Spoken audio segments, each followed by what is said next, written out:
teoría sociocultural de Lev Vygotsky postula que el desarrollo cognitivo es un proceso social en el que la interacción con otros individuos y el contexto cultural son fundamentales. Orígenes sociales del pensamiento. Para Vygotsky, las funciones cognitivas superiores, como la atención, la memoria y el pensamiento, tienen un origen en la interacción social y en la cultura. El niño primero desarrolla una habilidad en un contexto social y luego la interioriza.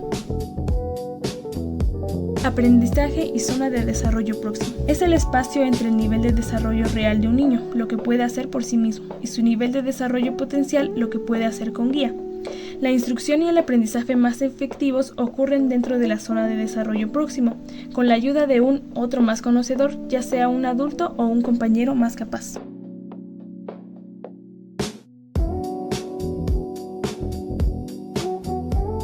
Importancia del contexto social.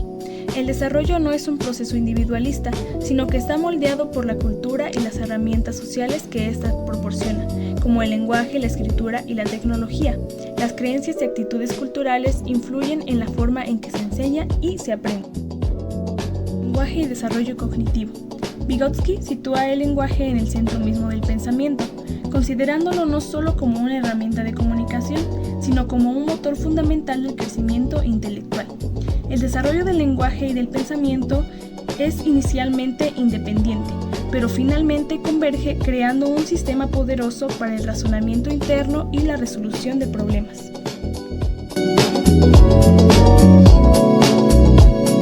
Etapa 1. El habla social. Ocurre en la primera infancia, cuando el lenguaje se utiliza principalmente para comunicarse con los demás. Los niños hablan con sus padres, maestros o compañeros para expresar necesidades, compartir observaciones e interactuar socialmente. En esta fase, el lenguaje funciona como un medio de intercambio externo, más que de razonamiento interno. Etapa 2. El habla egocéntrica o privada. A medida que los niños crecen, comienzan a usar el lenguaje como herramienta de autogestión. El habla privada se refiere a hablar en voz alta consigo mismo, comentando acciones, dando instrucciones o ensayando pasos para la resolución de problemas. Esta etapa desempeña un papel crucial en el aprendizaje, ya que permite a los niños regular el comportamiento y planificar acciones mediante el pensamiento verbal. Etapa 3. El habla interna. El habla interna representa la etapa más alta del desarrollo del lenguaje, donde las palabras se transforman en símbolos mentales que guían el razonamiento, la imaginación y el pensamiento abstracto. En este punto, el lenguaje y el pensamiento están plenamente integrados, lo que permite la resolución de problemas complejos y el aprendizaje independiente.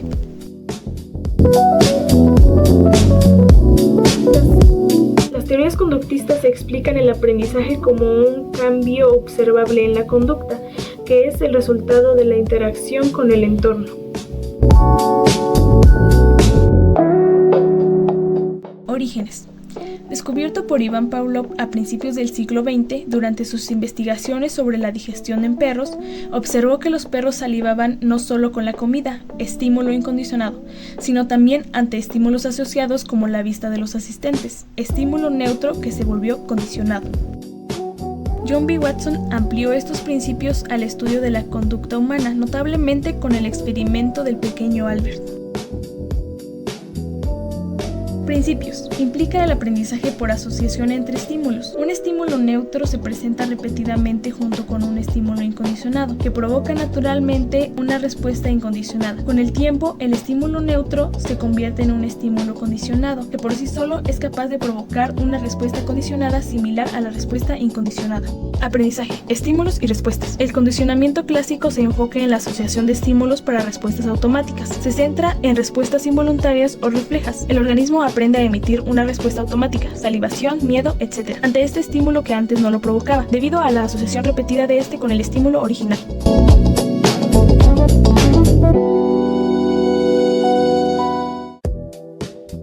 Orígenes. Se basa en la ley del efecto, propuesta por Edward Turdick, que postula que las respuestas seguidas de consecuencias satisfactorias tienen más posibilidades de repetirse. Esta idea fue empleada y formalizada por B. F. Skinner, considerado el padre del condicionamiento operante, quien desarrolló las cajas de Skinner para estudiar sistemáticamente cómo las consecuencias moldean la conducta. Principios. El aprendizaje ocurre a través de las consecuencias de las acciones.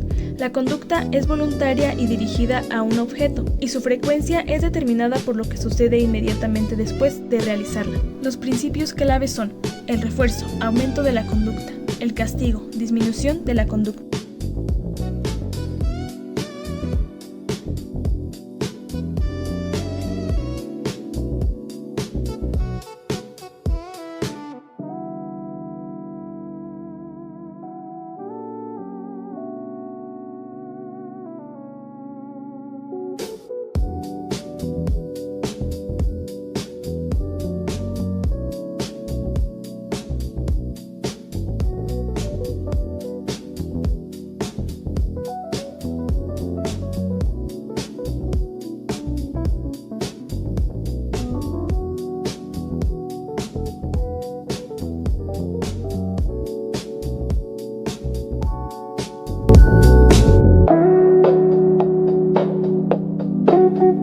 La teoría del aprendizaje social de Albert Bandura postula que las personas aprenden observando el comportamiento de otras personas y las consecuencias de sus acciones.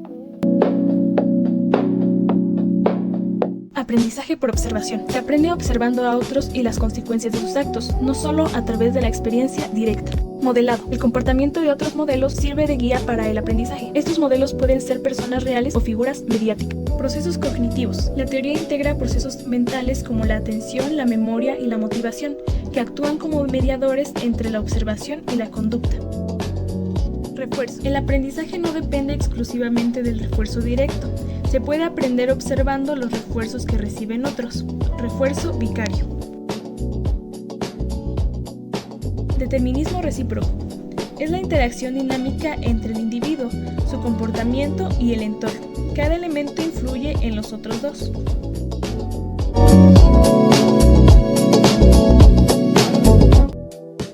Atención.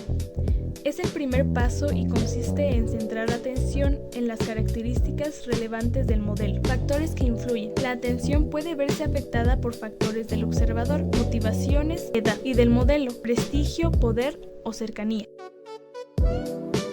Retención. Implica la capacidad de recordar la conducta observada después de que el modelo ya no esté presente. Proceso. Se codifica la información observada y se almacena en la memoria como representaciones mentales. Reproducción. Es la etapa donde se pone en práctica la conducta aprendida. Proceso. Se coordinan los movimientos físicos y se utiliza la información almacenada para imitar la acción. La calidad de la reproducción depende de la habilidad motora y la precisión de la retención. Motivación. Es el impulso necesario para ejecutar la conducta que se ha aprendido y retenido. Proceso. Se basa en las consecuencias esperadas de la acción, es decir, si la conducta será recompensada o castigada. Refuerzo vicario. Si se ajusta la autoeficiencia personal, la creencia en la propia capacidad o si se alinea en los valores propios.